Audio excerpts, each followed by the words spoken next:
देशवासियों का सुनहरा अवसर। एक कदम आयुष मंत्रालय, WHO, ASMS कार्यालय की ओर समाज कल्याण चिकित्सा सफल सेवा प्राप्त करने हेतु आयुष आदेशानुसार उज्ज्वल भविष्य के लिए कार्यालय विस्तार, इलाज, चिकित्सा, जीवन शैली प्रशिक्षण, जॉब के लिए संपर्क कर सकते हैं। आपके सेवा में पिपरा बंगला, हैदराबाद, अरवल, बिहार राज्य स्तरीय कार्यालय सदैव तत्पर है। और भारत रेंज आयुष प्रभारी सह चेयरमैन भोला कुमार, आयुष स्वास्थ्य केंद्र, भारत सेवा संस्थान एवं आयुष संस्थान मंत्रालय संयुक्त में सभी चिकित्सक एवं दर्शक को स्वागत है। और संपर्क सूत्र कार्यालय का 822 16 958 93 41 87 22 93 6207 43 35 87 63 67 73 67 05 22 78 91 99 68 46 69 है। तो आज हम लोग सभी अनुभवी चिकित्सक इस अरवल की पावन धरती पर हम लोग एक साथ बोर्ड की मीटिंग में और दर्शक लोग को जानकारी देने के लिए हम लोग आयुष मंत्रालय से आदेशानुसार पर इस वीडियो कॉन्फ्रेंस के माध्यम से डिजिटल प्लेटफॉर्म पर हम लोग इकट्ठा हुए हैं, जो 7 दिवसीय मीटिंग के रूप में हम लोग बैठक करते हैं। और 7 दिनों के अंतराल में जो भी हम लोगों को चिकित्सा शैली करते हैं उसके अनुसार हम लोग एक साथ मिलकर उसमें उस पर विचार विमर्श करते हैं। और आगे की जो भी इस आयुष से संबंधित जो भी जानकारी होता है दर्शक लोग के बीच और विद्यार्थी और चिकित्सक के बीच हम लोग उसकी बात को, प्रेरणा को आगे बढ़ाते हैं।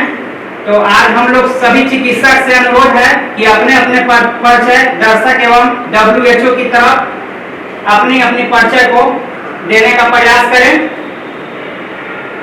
शुभ आयुष। मैं साहिल, आयुष चिकित्सक, सह कार्यपालक पदाधिकारी। मेरा सेंटर है आयुष आसमा आयुर्वेद केंद्र परासी, जो अरवल में स्थित है, और दूसरा सेंटर मनेर पटना में स्थित है। मेरा संपर्क सूत्र है 9721766513। मैं सुजीत कुमार, आयुष चिकित्सक। मेरा सेंटर है रोजा पे, आयुष फिजियोथेरेपी एवं आयुर्वेदिक संस्थान के नाम से जाना जाता है।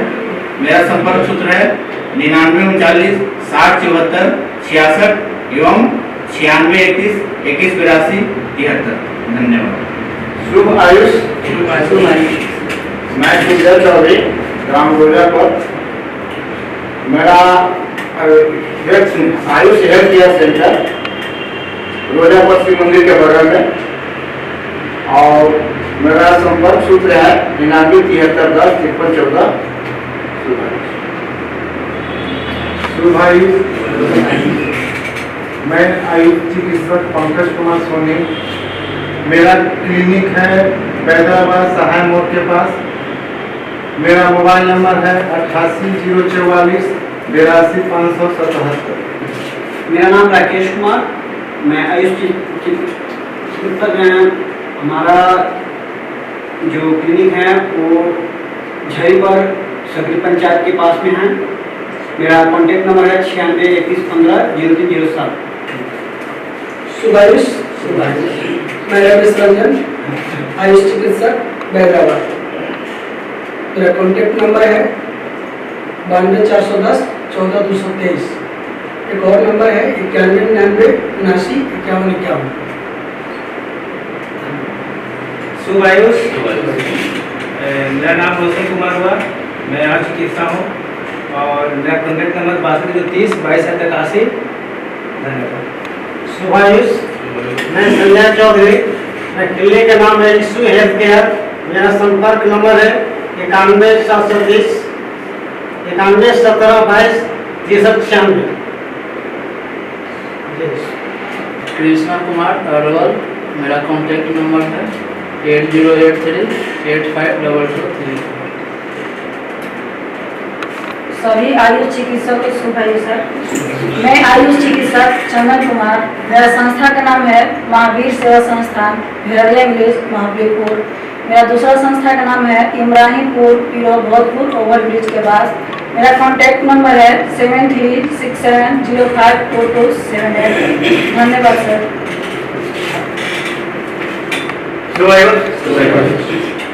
मेरा नाम हुआ अजीत कुमार, मेरा क्लिनिक का नाम हुआ जय माता दी सेवा सदन वासिकपुर अरवल।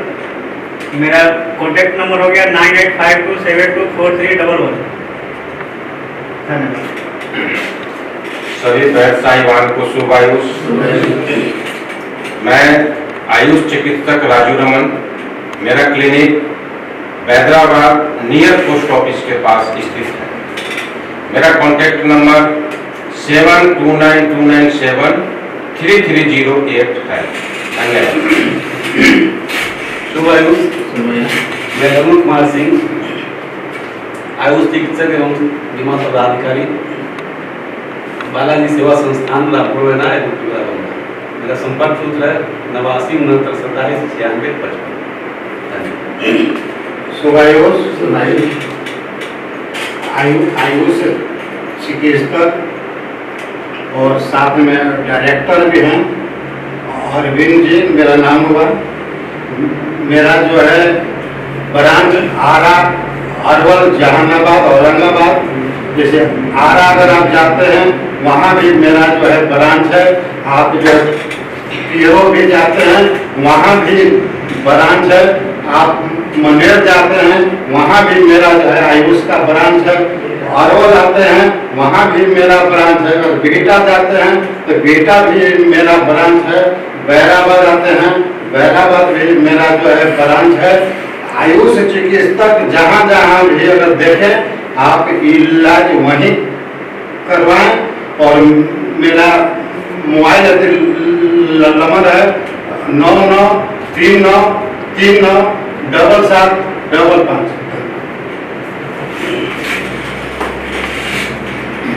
तो अभी हम लोग दर्शक के बीच सभी चिकित्सक अपने अपने परिचय को जानकारी दिए रखे बात को, और आगे हम दर्शक लोग को इस प्रशिक्षण के माध्यम से कुछ लोगों को ये जानकारी देना चाहते हैं कि स्वास्थ्य से जुड़ी समस्या क्या है, उसके बारे में कुछ प्रश्न तर्क वितर्क किया जाए अनुभवी चिकित्सक के द्वारा।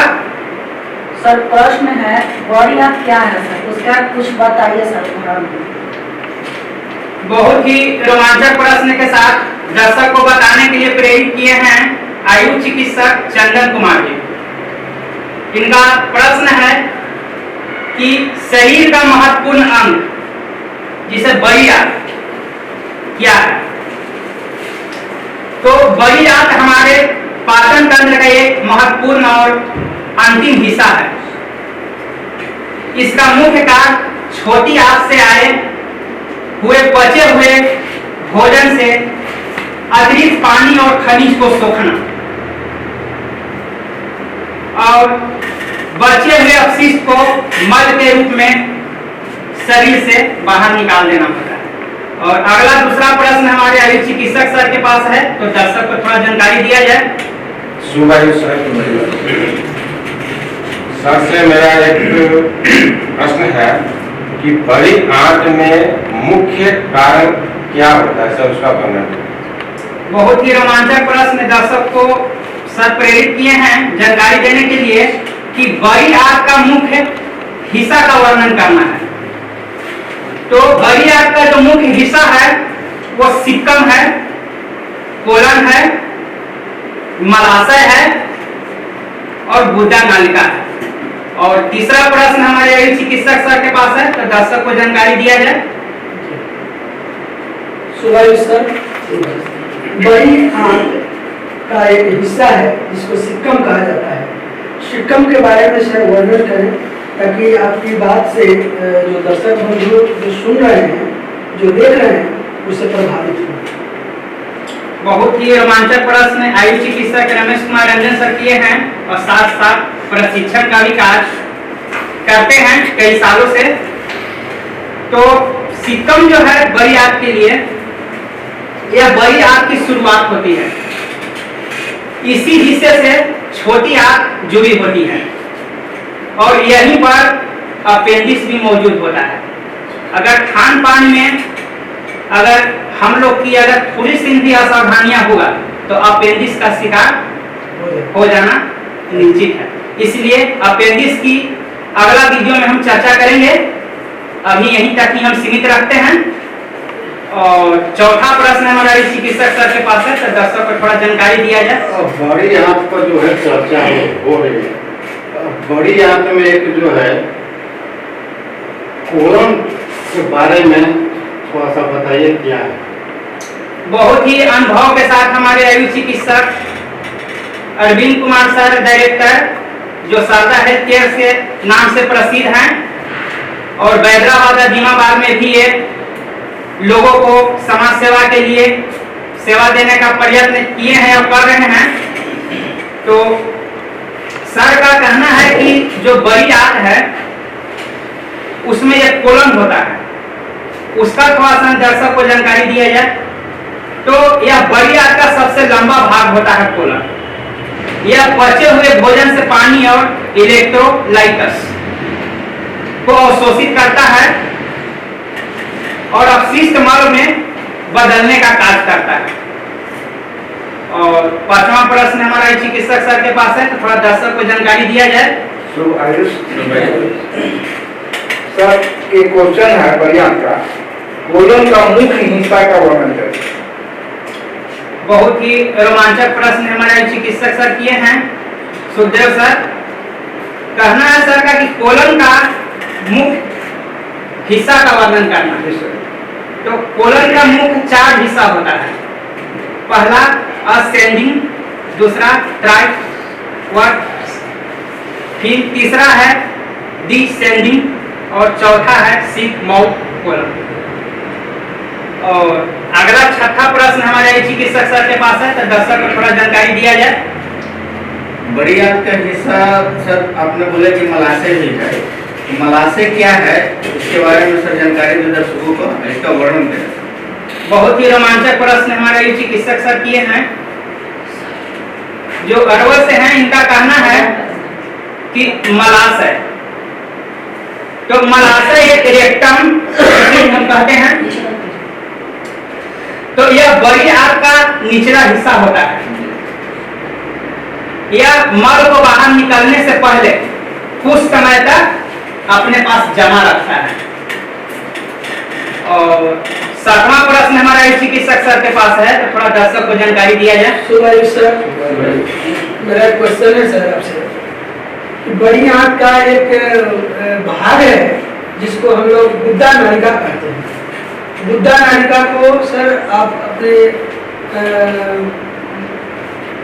स्तर से इस विषय में चर्चा करते हुए दर्शक बंधु को बताएं कि गुद्दा नालिका है क्या।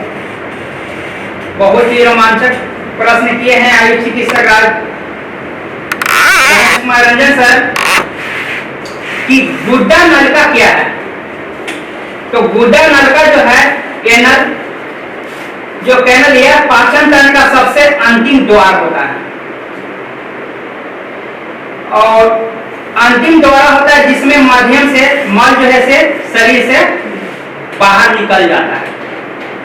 और इसमें अगर काफी मल अगर सूखता है उसमें साथ साथ जो है से गुद्दा नलिका भी बाहर आने का संकेत होता है।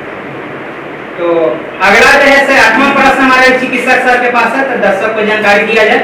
सुभाष सर, मेरा अगला प्रश्न है, बड़ी आंत का मुख्य कार्य का वर्णन करें सर और विस्तार में बताएं। बहुत ही रोमांचक प्रश्न हमारे आयुष चिकित्सक राजीव रमन सर किए हैं कि बड़ी आंत का जो मुख्य कार्य है बस उसकी दर्शक को जानकारी दिया जाए। तो इसमें पानी और लवण का अवशोषण होता है, जिसमें अवशिष्ट पदार्थ से लगभग 90% तक पानी को सोख लेती है। और बैक्टीरिया की जो भूमिका होता है, बड़ी आंत में बहुत से प्राकृतिक बैक्टीरिया होता है। जो प्राकृतिक बैक्टीरिया होता है वो फाइबर का पचाने में मदद करता है और विटामिन के जैसे आवश्यक पोषक तत्व बनाते हैं। और अगला 9वां प्रश्न हमारे चिकित्सक सर के पास है, तो थोड़ा दर्शक को जानकारी दिया जाए। शुभ आयुष। सर से एक प्रश्न है कि मनुष्य के शरीर में जो बड़ी आंत है उसके सर लंबाई के बारे में सर बदल गया।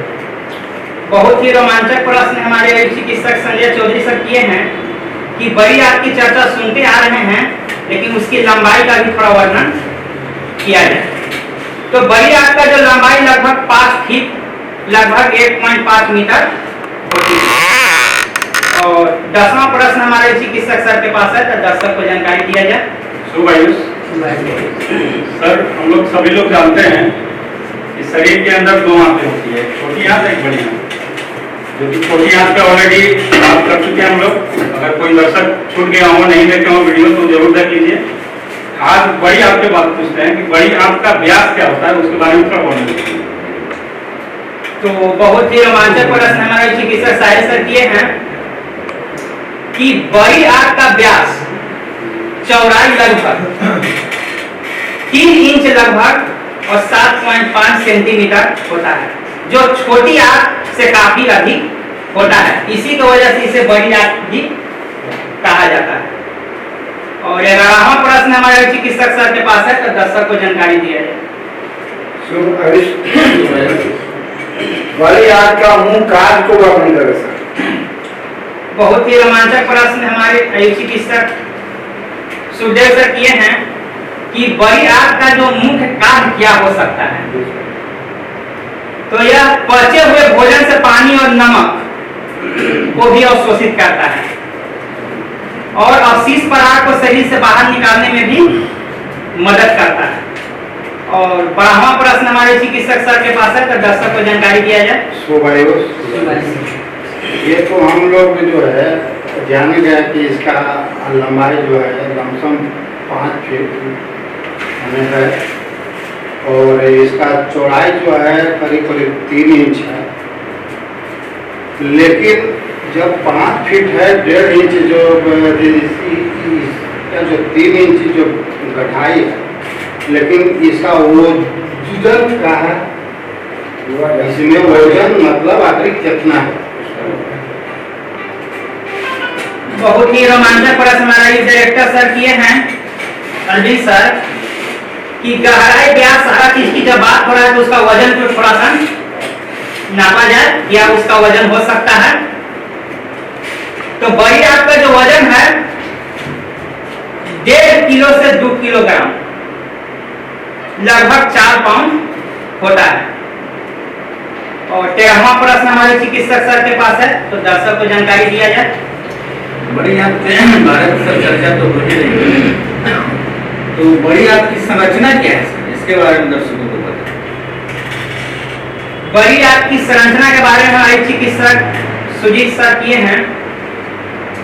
तो बड़ी आंत का जो संरचना है यह छोटी आंत की तुलना में व्यास में अधिक चौड़ी होती है। अब व्यास में चौड़ी होने की वजह से इसका नाम बड़ी आंत ही रखा गया है। और 14वां प्रश्न हमारे चिकित्सक सर के पास है, तो दर्शक को जानकारी दिया जाए। जैसा कि आपने सर बताया कि बड़ी आंत को 4 भागों में बांटा गया है। उसमें एक भाग आरोही कोलन जो है, इसके बारे में थोड़ा सा चर्चा करते हुए बताएं कि आरोही कोलन है क्या।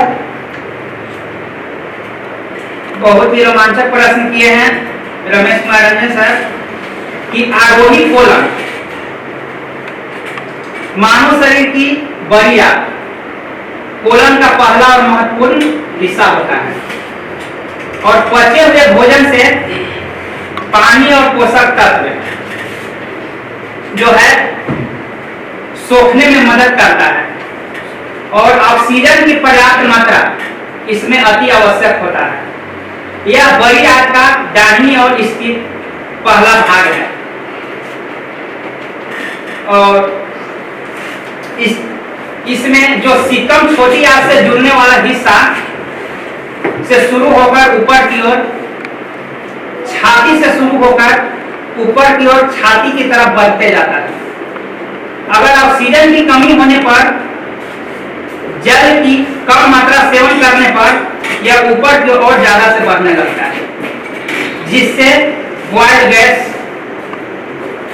उल्टी, जी निचलना, कफ, खांसी, सर्दी, अनेकों वायरस, बुखार की समस्या भी होने लगता है बीमारी।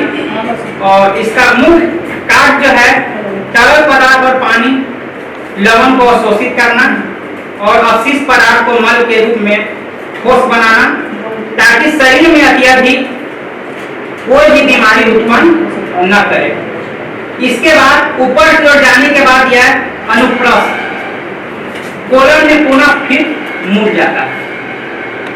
और सुपाच्य भोजन अगर सेवन करें तो किसी भी तरह से आरोही कोलन का कार्य करने में परेशानी नहीं होता है।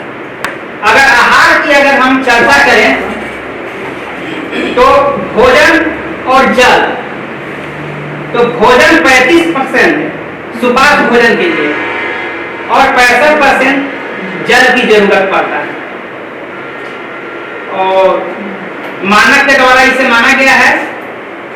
और आहार और भोजन और उससे जल की तुलना किया जाए तो भोजन अगर 55% और जल का सेवन 45% करते हैं तो उसमें अब सुपाच्य भोजन में मसालेदार और फास्ट फूड आ सकता है। आहार भोजन और जल में अगर भोजन की मात्रा 75% अगर किया जाए तो जल 25%, चूंकि भोजन तो ज्यादा नहीं है तो जल की तो मात्रा कम हो जाता है, तो उसमें गरिष्ठ भोजन और राजसी आहार का भी लिया गया है, जैसे मुर्गा, मछली, अंडा, ये सब सारा चीज है। और आहार भोजन अगर जल में अगर 85% अगर आहार ही लिया जाए तो जल जो है सिर्फ 15% वहां होता है, जिसमें शराब हो जाता है, कोल्ड ड्रिंक हो जाता है। अब उस सीजन के मुताबिक से एक तारी भी टर्कुलारिस्ट के नाम से भी हम लोग जीवन विज्ञान में जानते हैं।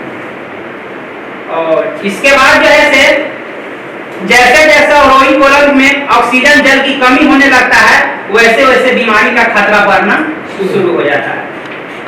और अगला 15वां प्रश्न हमारा चिकित्सक सर के पास है, तो दर्शक को जानकारी दिया जाए। सर, अनुप्रस्थ कोलन की बात आई, अनुप्रस्थ कोलन क्या है इसके बारे में डिटेल में बताइए ताकि हमारे दर्शक को पता चल जाए। बहुत ही रोमांचक प्रश्न किए हैं शायद सर कि जब चर्चा अनुप्रस्थ कोलन की चल रहा है तो थोड़ा उसका ही जानकारी दे दिया जाए। तो बड़ी आंत कोलन का सबसे बड़ा और मध्य भाग होता है, जो पेट के दाहिनी ओर से बाईं ओर आगे क्षैतिज रूप से फैला हुआ रहता है। इसका मुख्य कार्य है छोटी आंत से आगे बचे हुए भोजन से पानी और खनिज को सोखना और मल को आगे बढ़ाना।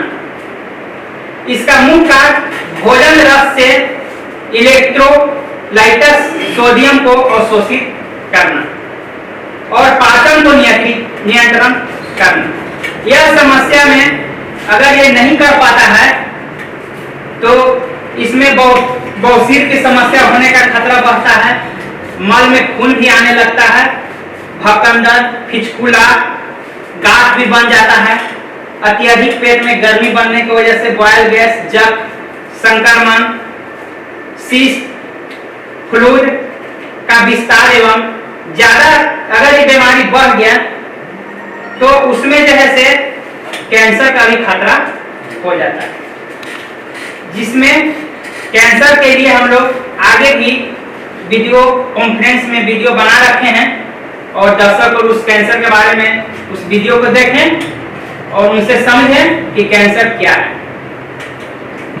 और जब यह कैंसर का मुख्य रूप बनाता है तो इसमें हेप्टिक और स्प्लेनिक फ्लेक्सर के बीच इसकी ट्यूमर के रूप में परिभाषित किया जाता है, जो WHO 1948 के बाद जो बुक बना वो बुक नंबर प्राथमिक स्वास्थ्य केंद्र जो बुक नंबर है उसमें दर्शाया गया है कि कोलन कैंसर का जो 10% जो हिस्सा होता है उसका जो लंबाई है यह पेट के बीच से नाभि के ऊपर स्थित होता है, जिसे शरीर का ध्रुव बीज भी माना जाता है।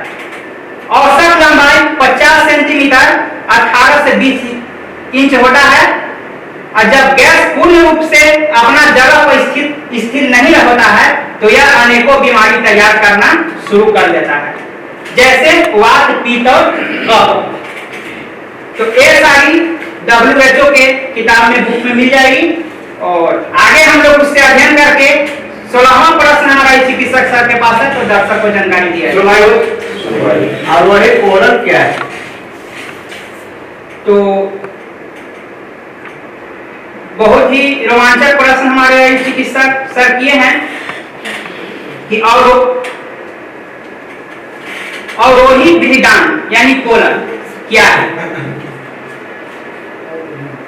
तो यह पेट के बाईं ओर अवरोही, यह पेट के बाईं ओर ऊपर से नीचे की ओर स्थित होता है। कार्य विवरण: पचे हुए भोजन से पानी और इलेक्ट्रोसाइट का सोखना बचे हुए अपशिष्ट मल के रूप में अगले भाग सिग्मोइड कोलन तक भेजना। अगर सिग्मोइड कोलन पुनः वापस भेजती है तो उसमें बहुत सारी कठिनाई, बीमारी का सामना करना, उसकी चर्चा हम आगे करेंगे। अगर इसमें मल त्याग नहीं होने के बाद अनेकों प्रकार का संक्रमण, फ्लूड, बॉयल्स, गैस, सिस्ट और यहाँ गुप्त रोग, स्त्री और पुरुष की बीमारी का भी सामना करना पड़ता है। और जैसे आरोही कोलन ऊपर जाने वाला भाग होता है और ट्रांसवर्स कोलन जो है आरा भाग, और अवरोही कोलन जो है नीचे आने वाला भाग होता है। सिग्मोइड कोलन जो है मलाशय, जिसे रेक्टम से जुड़ने वाला एस आकार का भाग होता है। और अगला 17वां प्रश्न हमारे चिकित्सक सर के पास है, तो दर्शक को जानकारी देने का प्रयास करें। सर, मानव शरीर में बहुत तरह का अंग है, जिसमें हमारा बड़ी आंत, छोटी आंत दोनों है। एक बड़ी आंत की चर्चा हो रही है, उसमें सिग्मेटाइड कोलन जो है उसका रेक्टम में क्या प्रभाव पड़ता है, थोड़ा दर्शकों को बताएं ताकि हमारे दर्शक को इससे लाभान्वित हो सके। बहुत ही रोमांचक प्रश्न हमारे ललन कुमार सर किए हैं एवं बीमा पदाधिकारी भी हैं। सर का कहना है कि सिग्मोइड जो कोलन है वो अग्राहम मलाशय का वर्णन करना है कि बड़ी आंत में का जो है एस आकार का अंतिम भाग होता है, जो मलाशय रेक्टम से ठीक पहले स्थित होता है। इसका मुख्य कार्य मल को शरीर से बाहर निकालने से पहले अस्थायी रूप से संग्रहित करना और अस्थायी रूप से संग्रहित करना और उसे मलाशय तक धकेलना। स्थिति यह पेट के निचले बाएं हिस्से में मौजूद होता है। लंबाई 35 से 40 सेंटीमीटर, लगभग 14 से 16 इंच लंबा एक लचीला अंग होता है। जैसे कब्ज हो गया, सूजन हो गया, वायरस हो गया, IBS हो गया, संक्रामक रोग हो गया, अल्सर हो गया, गांठ हो गया, ट्यूमर हो गया, कैंसर हो गया और अनेकों प्रकार के इसमें रोग शामिल है। और 18वां प्रश्न हमारे चिकित्सक सर के पास है, तो दर्शक को जानकारी देने का प्रयास करें। सुबह सर, जैसा कि हम सभी जानते हैं कि बड़ी आंत से उत्पन्न जो है बहुत सी बीमारी होता है, तो ये क्यों होता है, इस बात को चर्चा करते हुए दर्शक बंधुओं को थोड़ा सा बताएं और विस्तृत में जानकारी, ये रोग क्यों होता है। बहुत ही रोमांचक प्रश्न हमारे आयुष चिकित्सक रमेश कुमार रंजन सर दर्शकों को बताने के लिए किए हैं कि बड़ी आंत से अनेकों रोग उत्पन्न होते हैं। तो रोग के बारे में कुछ रोग के बारे में चर्चा करना है, तो इसके लिए जीवन विज्ञान के जो किताब है बुक में, उसमें दर्शाया नहीं गया है, लेकिन WHO के जो बुक है उसमें दर्शाया गया है। तो हम ये चैप्टर WHO के बुक से लेंगे। तो WHO ने दर्शाया गया है 1948 ईस्वी में। इसकी चर्चा को हम आगे बढ़ाते हैं कि रोग एक बृहद शब्द है।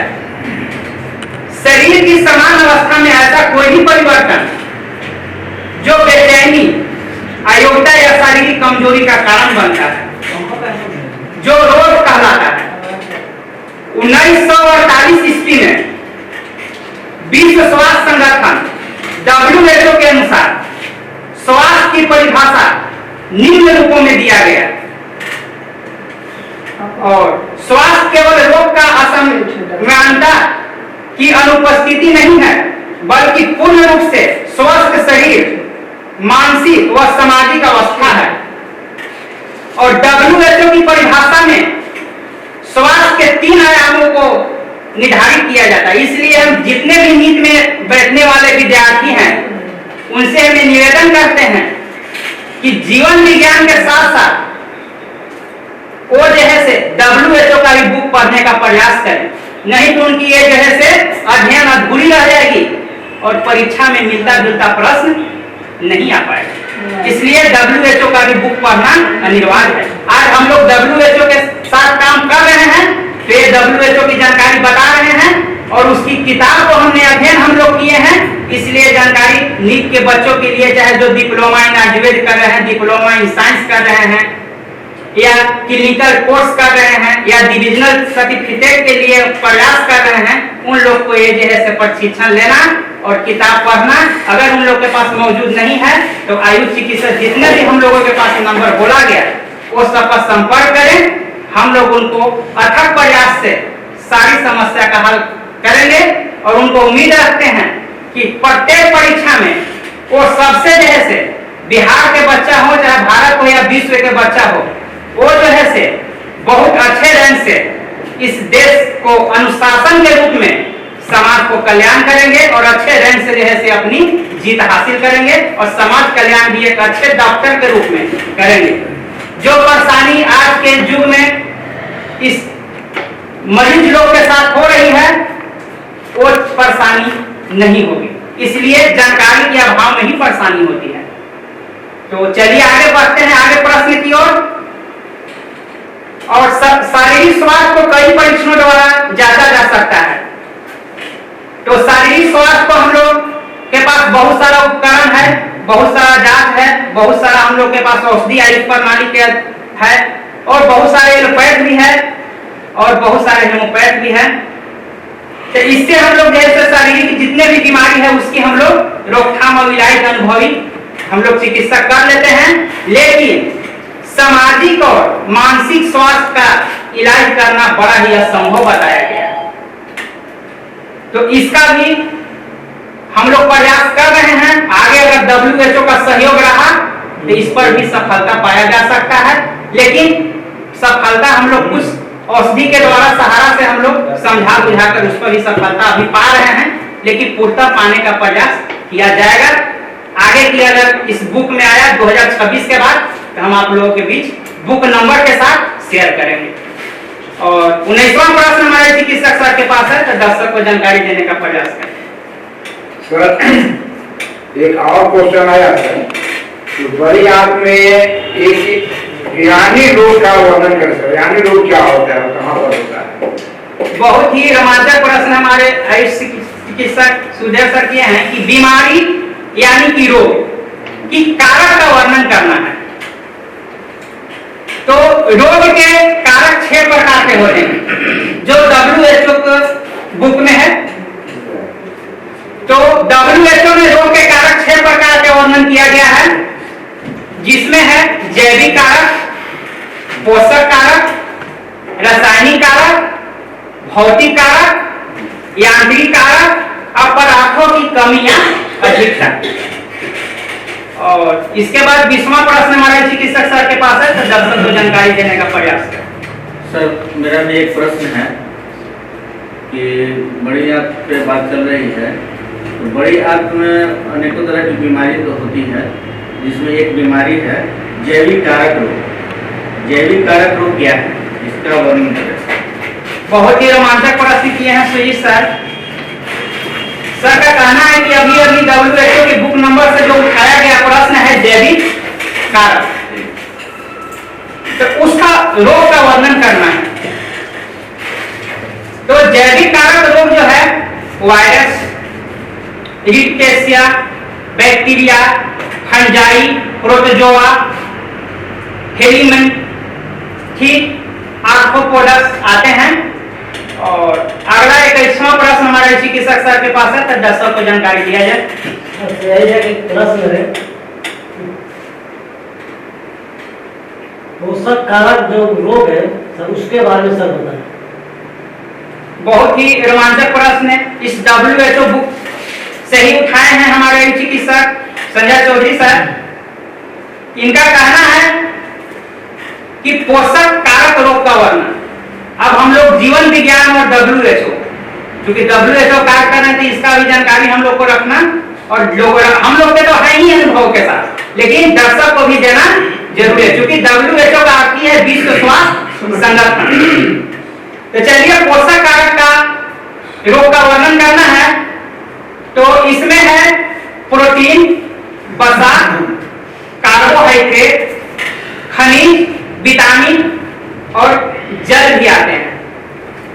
और अगला 22वां प्रश्न हमारे चिकित्सक सर के पास है, तो दर्शक को जानकारी देने का प्रयास किया जाए। सर मेरा 22वां प्रश्न है कि रासायनिक कारक रोग का वर्णन करें सर, और हमारे दर्शकों को रासायनिक के बारे में थोड़ा सा विस्तार से बताया जाए। बहुत ही रोमांचक प्रश्न को लेकर आए हैं हमारे अलीमन सर। ये भी WHO में ही रासायनिक कारक रोग का वर्णन दर्शाया गया है। तो रासायनिक कारक रोग दो प्रकार के होते हैं। अंडजात रासायनिक कारक ये शरीर में ही बनते हैं, जैसे हार्मोन, एंजाइम, यूरिया और यूरिक एसिड। इसकी चर्चा जीवन विज्ञान में भी किया गया है। और दूसरा जो है वही जात रासायनिक कारक, ये शरीर में बाहर से सांस, भोजन के अन्न ग्रहण या संरोपण के द्वारा प्रवेश करते हैं। जैसे प्रदूषक में भाप है, गैस है, धूल है, धातु है, एलर्जिक पदार्थ है, बीजाणु है, गर्दन है, इसके उदाहरण स्वरूप हैं। और 23वां प्रश्न हमारे चिकित्सक सर के पास है, तो दर्शक को जानकारी देने का प्रयास करें। सर से एक प्रश्न है, भौतिक कारक रोग का वर्णन करें सर। बहुत ही रोमांचक प्रश्न पंकज कुमार सोनी सर किए हैं। ये भी WHO में ही वर्णित है कि भौतिक कारक रोग का वर्णन। तो भौतिक कारक रोग है ये शीत और ताप, आर्द्रता, दाब, विकिरण और विद्युत ध्वनि है। इसकी जीवन विज्ञान में भी दर्शाया गया है। तो आगे की ओर हम जब इसकी हम लोगों को वीडियो कॉन्फ्रेंस करना होगा, इसका विस्तार करेंगे। और 24वां प्रश्न हमारे चिकित्सक सर के पास है, तो दर्शक को जानकारी दिया जाए। पौष्टिक कारक रोग के बारे में सर वर्णन करें। बहुत ही रोमांचक प्रश्न को दर्शाए हैं संजय चौधरी सर कि यांत्रिक कारक रोग का वर्णन करना है। तो यांत्रिक कारक जो रोग है ये जो है से घर्षण या यांत्रिक बल से हो जाता है। जैसे कि ये कोई बीमारी नहीं, जैसे कि मनुष्य की गलती की वजह से इसको कहा जा सकता है कि ध्यान न देने की वजह से क्या होता है कि चोट आ जाता है, मोच आ जाता है, विस्थापन या फ्रैक्चर भी हो सकते हैं। और 25वां प्रश्न हमारे चिकित्सक सर के पास है, तो थोड़ा दर्शक को जानकारी दिया जाए।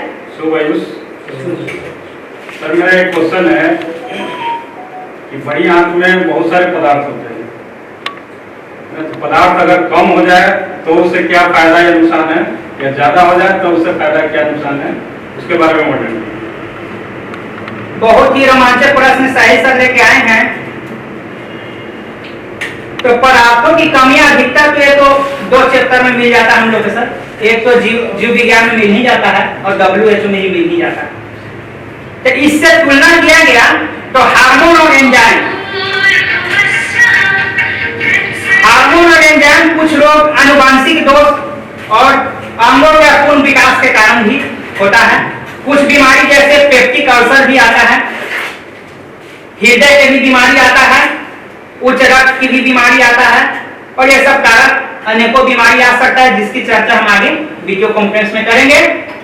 और 26वां प्रश्न हमारे आयुष चिकित्सक सर के पास है, तो दर्शक को जानकारी दिया जाए। सर, मानव शरीर में बीमारी के कई प्रकार के होते हैं, उनका थोड़ा सा वर्णन करें ताकि उसे दिशा निर्देश मिल सके, अपने आप को लाभान्वित हो सके। बहुत ही रोमांचक प्रश्न को हमारे आयुष चिकित्सक एवं बीमा पदाधिकारी जलन कुमार सर किए हैं सिंह कि मानव शरीर में तो बीमारी तो होता ही है, जो जन्म लिया है उसे तो बीमारी कुछ न कुछ होबे करेगा। तो उसमें मानव शरीर में बीमारी जो है रोगों का प्रकार के बारे में वर्णन करना कि रोग क्या कितने प्रकार हो सकता है। तो एक तो है कि जन्मजात रोग जिसे कहा जाता है, जो मां के गर्भ से ही होता है, और दूसरा है उपार्जित रोग जो जन्म के बाद होता है। और 27वां प्रश्न हमारे चिकित्सक सर के पास है, तो दर्शक को जानकारी दिया जाए। शुभ आयुष। सबसे प्रश्न है जन्मजात रोग का वर्णन करें सर। बहुत ही रोमांचक प्रश्न किए हैं हमारे आयुष चिकित्सक रोशन सर।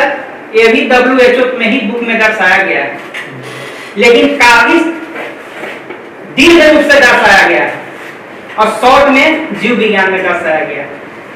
तो संक्षेप में जीव विज्ञान में है, लेकिन विस्तार में WHO में है।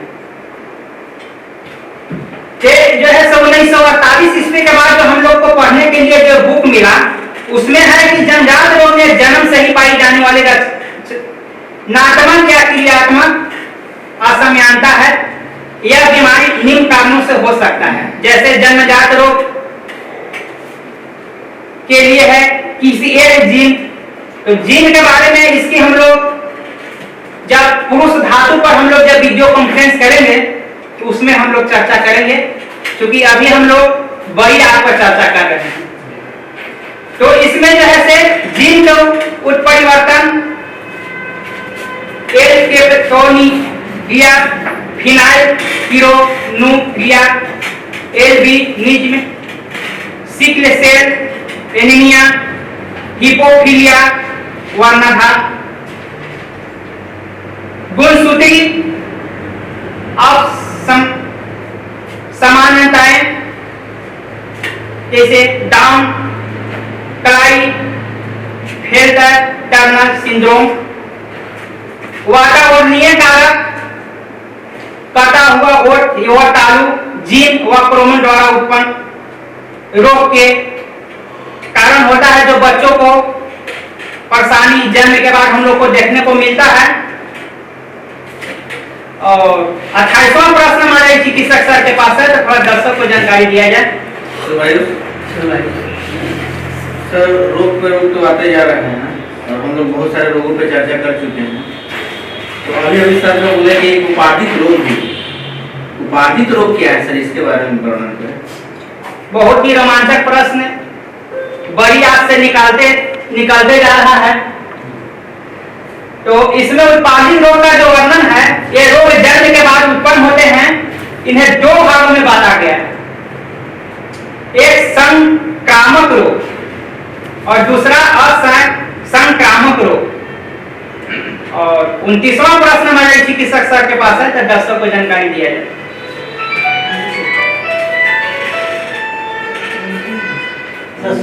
मानव शरीर में सकारात्मक रोग है सर, उसके बारे में सर वर्णन करें। बहुत ही रोमांचक प्रश्न किए हैं संजय सर कि संक्रामक रोग का वर्णन। तो आप तो बहुत सारे संक्रमण का इलाज कर चुके हैं सर, अनुभव भी है, लेकिन चाह रहे हैं कि दर्शक को भी जानकारी दिया जाए ताकि उनकी परेशानी होए तो हम लोग के पास बिना लेट किए हुए ये यथाशीघ्र हम लोग के पास पहुंच जाए। तो संक्रामक रोग जो है वायरस होता है, बैक्टीरिया और फंजाई, प्रोटोजोआ या कृमियों के द्वारा होता है। और तीसरा प्रश्न हमारे चिकित्सक सर के पास है, तो दर्शक को जानकारी दिया जाए। सर से मेरा दूसरा प्रश्न है, असंक्रामक रोग का वर्णन करें सर। बहुत ही रोमांचक प्रश्न हमारे पंकज कुमार सोनी सर किए हैं कि संक्रमण और असंक्रामक रोग के तो इलाज बड़ी पुराने समय से करते आ रहे हैं, इनकी तुलना ही करना असंभव लगता है। लेकिन चलिए, जब दर्शक को बताना है तो इनकी बात को जो है बताते हैं और दर्शक को बीच रखते हैं कि असंक्रामक रोग जो है ये बीमार व्यक्ति तक ही सीमित रहता है और ये बीमार लोग को इलाज करने में ऐसा बात नहीं है कि चिकित्सक को हो जाएगा। इसलिए हम लोग चिकित्सक पहचान कर लेते हैं ये असंक्रामक रोग है, इससे चिकित्सक के किसी भी तरह की परेशानी ना होगा। और चिकित्सक के साथ साथ जो उनके साथ कंपाउंडर रहते हैं, जिसे सहायक हम लोग कहते हैं, उनकी भी ये परेशानी नहीं होगा और ये दूसरों में नहीं फैलते हैं। और 21वां प्रश्न हमारे चिकित्सक सर के पास है, तो दर्शक को जानकारी दिया जाए। सकारात्मक रोग तो सर हो गया, तो एक और प्रश्न है असकारात्मक रोग, सर उसके बारे में सर बताएं। असंक्रामक रोग के जैसे 4 प्रकार के होता है। जैसे कि एक हो जाता है कार्बनिक, पूरा घुमा घुमा के दर्शक को बता रहे हैं संजय सर। अभी लग रहा है कि पूरा शरीर में जितना कार्बनिक लगा हुआ है 6 रोग, उस सब के आप बता दीजिएगा। उसी का वर्णन है पहला में कि कार्बनिक और क्षय कारक रोग, अब अल्पता रोग और एलर्जी और कैंसर भी अंत में शामिल हो जाता है। और 32वां प्रश्न हमारे चिकित्सक सर के पास है, तो थोड़ा दर्शक को जानकारी दिया जाए। सर कार्बनिक की बात आ गई है, मेरे मन में एक क्वेश्चन आ गया कि कार्बनिक रोग क्या है, इसके बारे में थोड़ा बताइए। तो कार्बनिक रोग के बारे में संजय चौधरी सर इसकी चर्चा की है और उसी के बारे में आप वर्णन कर रहे हैं। चलिए दर्शक लोग को बताया जाए। तो यह रोग महत्वपूर्ण अंगों में के ठीक ढंग से कार्य नहीं करने देता है और ये कब सही होता है, जब ऑक्सीजन की पूर्ति हम लोग नहीं हो पाता है अंग प्रणाली को। जब ऑक्सीजन की पूर्ति हम लोग अंग प्रणाली को देते हैं, भरपूर जल लेते हैं, खुली श्वास में जैसे श्वास लेते हैं, जैसे लोग कहा जाता है कि सुबह की और मॉर्निंग वॉक, जैसे कि सुबह में प्रातः घूमना, सूर्य का नमस्कार करना, ये सब सारा चीज शामिल है। तो इससे जो है से शरीर में जितने भी क्षय कारक होता है वो जो है से दूर होता है। अगर एक कार्बनिक और क्षय रोग, अगर क्षय कारक रोग अगर शरीर में आ जाता है, तो इससे सबसे पहले हृदय का रोग होता है और ज्यादा ही मिर्गी का भी देखा गया है। और हृदय रोग जिससे किसी भी भाग से काम ठीक नहीं करने देता है। जब हृदय की जब परेशानी आ जाता है कार्बनिक क्षय कारक रोग में, तो हृदय जैसे किसी भी अंग प्रणाली को ठीक से काम करने नहीं देता है, जिसके वजह से बीपी भी, शुगर, बहुत सारे अनेकों बीमारी हो जाता है।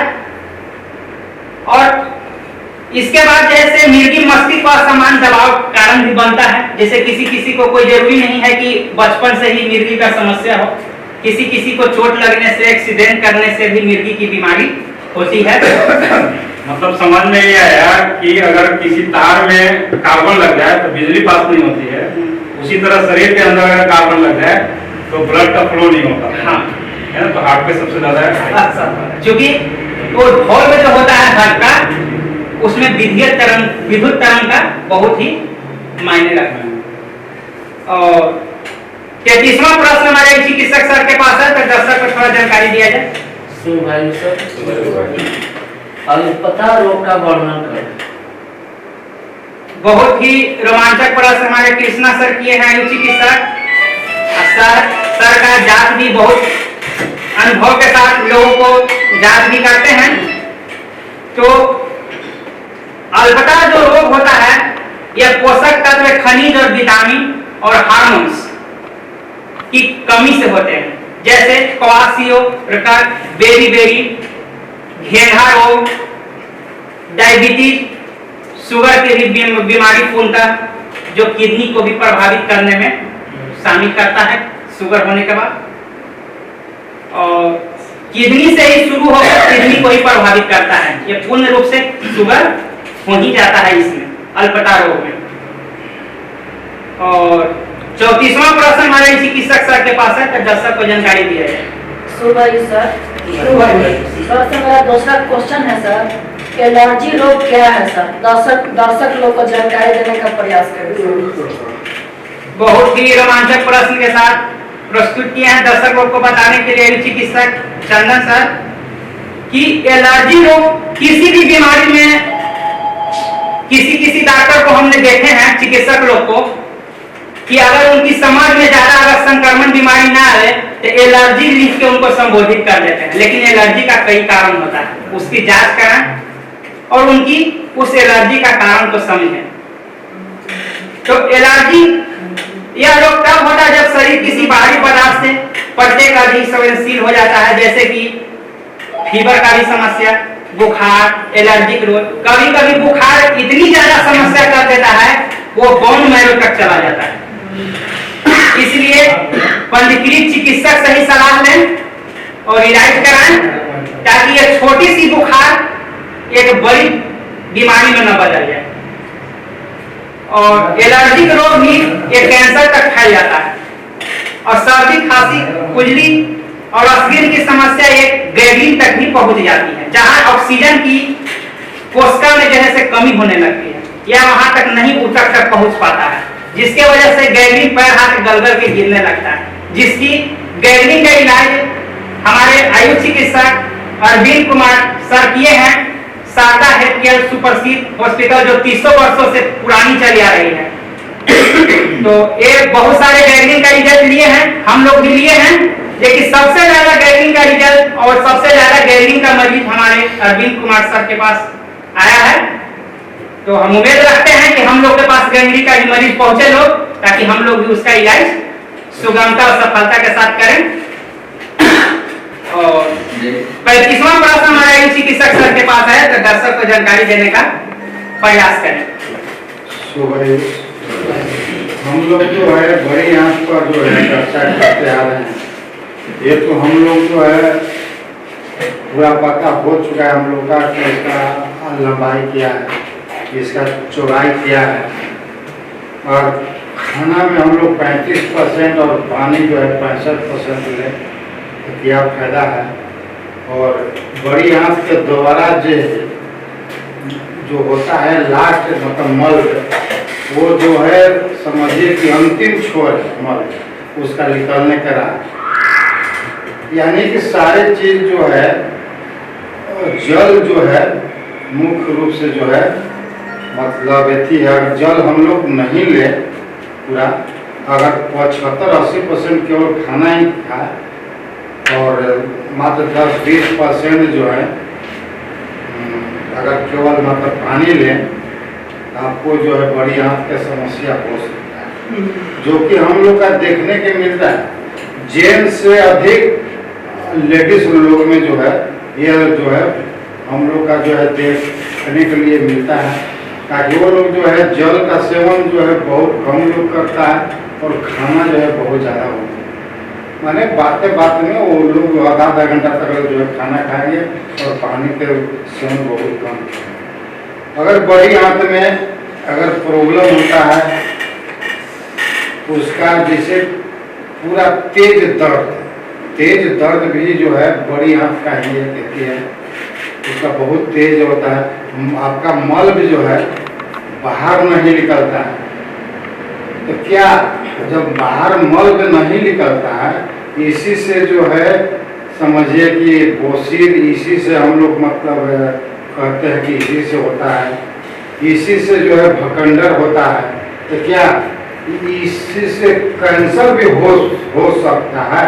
अगर कैंसर हो सकता है तो कैंसर को थोड़ा सा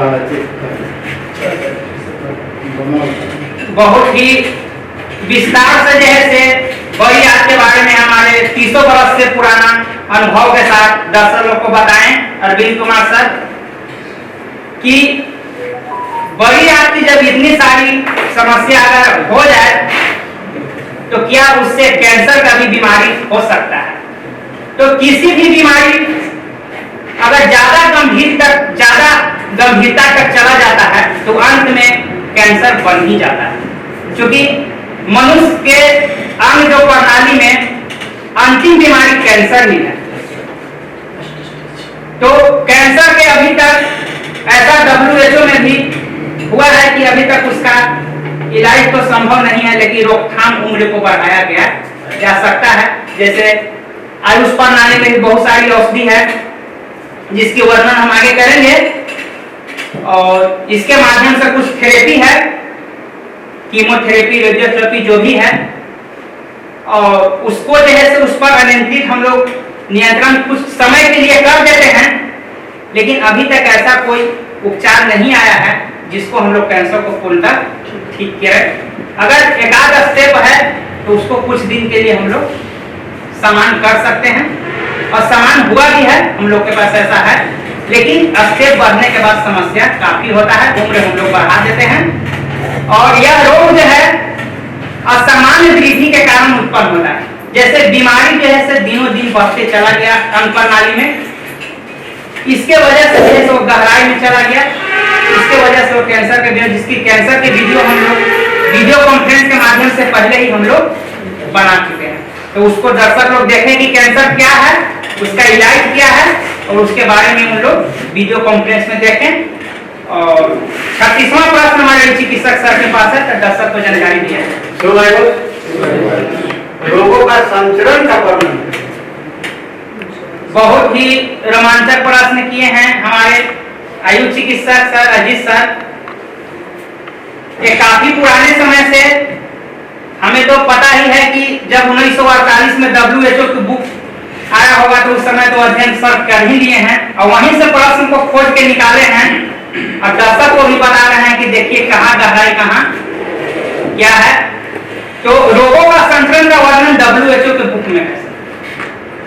इसमें है कि रोगों का संचरण दो प्रकार से किया जाता है, एक प्रत्यक्ष संचरण और दूसरा अप्रत्यक्ष संचरण। और 37वां प्रश्न हमारे चिकित्सक सर के पास है, तो दर्शक को जानकारी दिया जाए।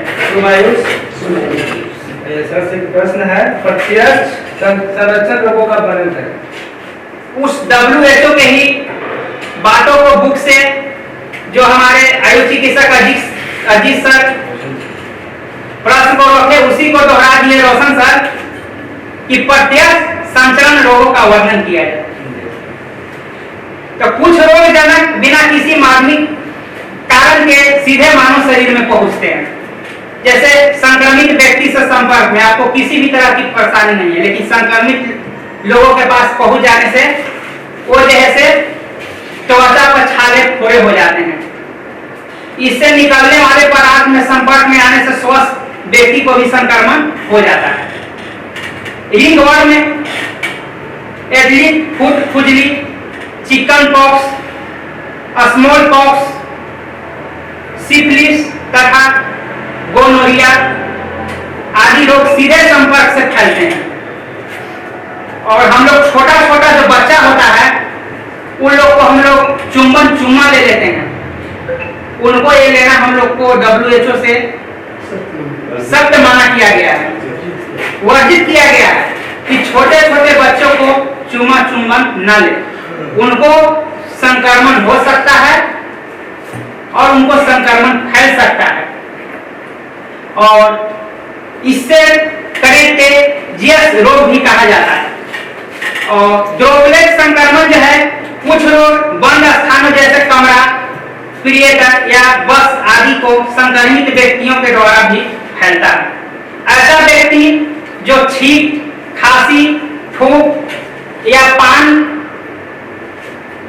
या सूक्ष्म बूंदों को वातावरण में फेंकते रहते हैं, इन बूंदों में रोगजनक वायरस, बैक्टीरिया आदि हैं जो श्वास के साथ साथ स्वस्थ व्यक्ति को भी पहुंच जाते हैं, स्वस्थ व्यक्ति को भी ये पहुंच जाता है। डिप्थीरिया, स्कारलेट, बुखार, इन्फ्लुएंजा, सर्दी, जुकाम, खसरा, गुलसुआ, टीबी, निमोनिया, कुकुर खांसी, जिसे देहाती में हम लोग कुकुर खांसी भी कहते हैं, आदि रोग ड्रॉपलेट के द्वारा ही फैलता है। मिद्रा संपर्क टीटनेस तथा ब्लड पॉइजनिंग के लिए जिम्मेदार बैक्टीरिया विद्या के माध्यम से क्षतिग्रस्त भाग से मानव शरीर तक पहुंचते हैं। त्वचीय चोटों के साथ लापरवाही नहीं करना चाहिए। जैसे कि होता क्या है कि किसी तरह का जख्म है और उस जख्म में वजह से अगर मलहम पट्टी करना है, हम लोग आयुष चिकित्सक हों या तो एलोपैथ के चिकित्सक हों, तो प्रयास रखें कि अपना जैसे हाथ को जैसे सुरक्षित करते हुए और उनका भी इलाज करें, जख्मों को सर सफाई करें। और जंतुओं को काटने से भी, जैसे कि रेबीज या हाइड्रोफोलिया का वायरस जो रेबीज कुत्ते के काटने से भी फैलता है, कुछ प्लेसेंटा है के माध्यम से, जैसे गर्भावस्था का अंतिम अवस्था में प्लेसेंटा कई रोग को जैसे सिफिलिस का बैक्टीरिया तथा जर्मन खसरा के वायरस के लिए पारगम हो जाता है। अतः रोगजनक माता के रुधिर से शिशु के रुधिर में ही पहुंच जाता है।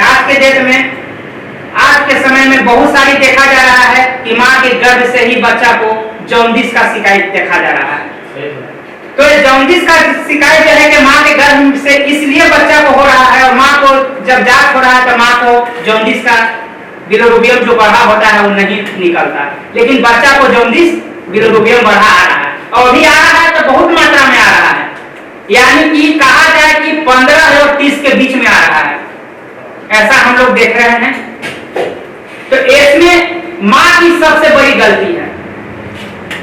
जब माँ गर्भावस्था में जब संतान को रखती है तो वो क्या करती है, chowmein, pasta, Maggi, burger, pizza, खाता पदार्थ, मुर्गा, मछली, अंडा, यानी कि ऐसा देहाती भाषा में लोग कहते हैं कि थोड़ा बच्चा पेट में है तो तीता खाने का मन कर रहा है। वही चीज जो है से हाँ चटक पटक ही माँ को इस बच्चा को जो है से जान ले रहा है। यानी कि जब 15 से 30 तक है, अगर चिकित्सक अगर इमरजेंसी हॉस्पिटल में अगर नहीं इलाज के दौरान उनको कराया जाए इलाज, तो उस बच्चा को जीना मुश्किल है।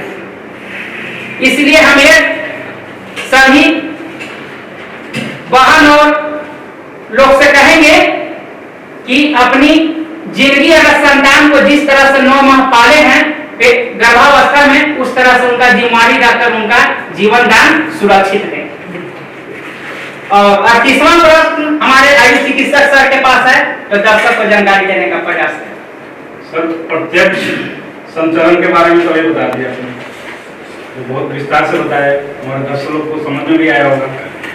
अब ये बताइए कि अप्रत्यक्ष संचरण रोग क्या है, उसके बारे में थोड़ा सा भी और विवरण बता दीजिए ताकि और समझ में आए।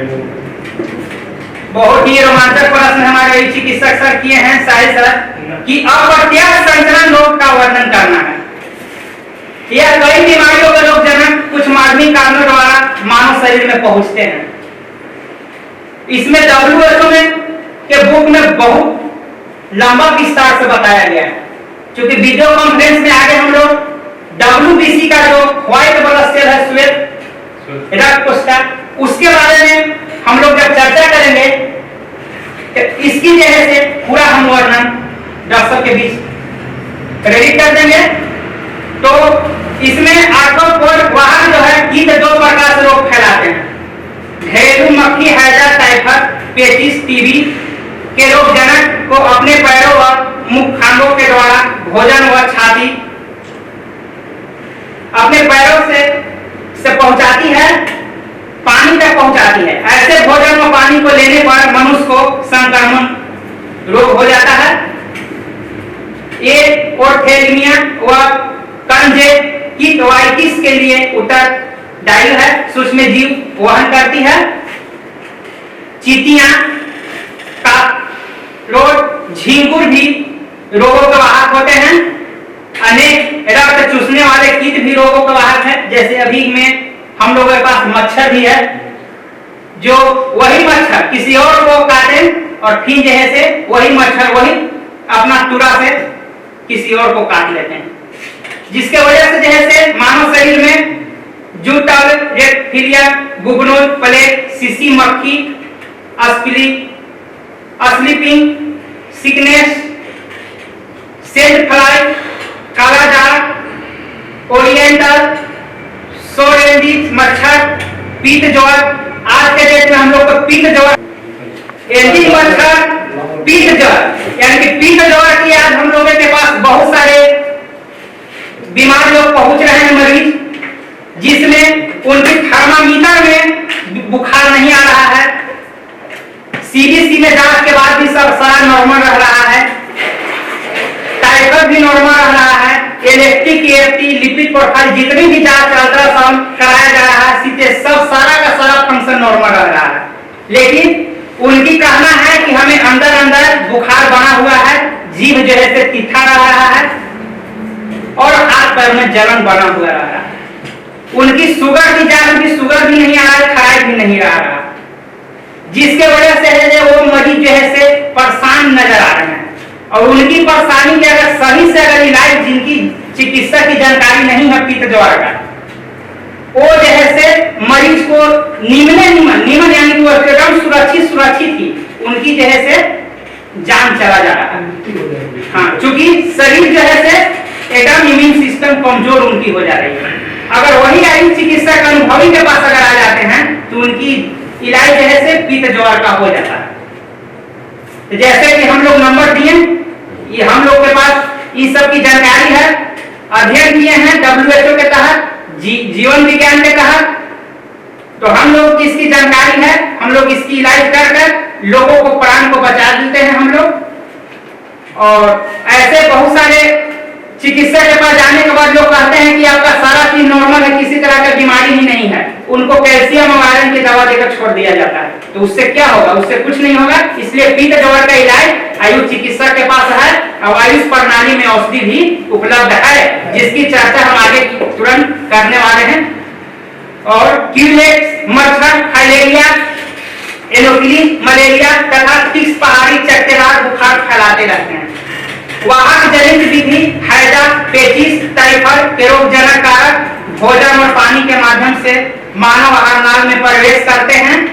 अधिकांश हेलिमेंट जो मानव के शरीर में रोग उत्पन्न करते हैं, इसी प्रकार प्रवेश करते हैं। कुछ रोगों का संचरण रुधिर के माध्यम से होता है और इसमें एड्स से आता है, जिसकी एड्स से हम आगे की वीडियो कॉन्फ्रेंस में चर्चा करेंगे, वो काफी लंबी हो सकती है, इसलिए इसका हम यहीं पर विराम देते हैं इसका। और वायु जनित विधि है जिसमें रोगजनक कारक वायु और धूल के द्वारा भी मानव में पहुंचते हैं, जैसे कि टाइफाइड महामारी संक्रमित जीव के मल को सांस द्वारा अंदर लेने पर फैलती है। फोमाइट जनित विधि अनेक रोग संक्रामक वस्तुओं जैसे रुमाल से, टॉवेल, कपड़े, रसोई के बर्तन, खिलौने, दरवाजे के हैंडल, साबुन व सिल्क आदि के द्वारा फैलते हैं। अस्वस्थ हाथ, गंदे हाथ सूक्ष्म जीव के भोजन या मुख तक पहुंचा सकते हैं, अतः भोजन करने से पहले हाथ साफ करना चाहिए। मानव वाहक डिप्थीरिया व टाइफाइड जैसे रोग मानव के द्वारा फैलते हैं। अनेक व्यक्ति स्वयं स्वस्थ होते हैं किंतु उनके शरीर में रोग जनक होते हैं, जिन्हें वह दूसरों में फैलाते रहते हैं। और 39वां प्रश्न हमारे चिकित्सक सर के पास है, तो दर्शक को थोड़ा जानकारी दिया जाए।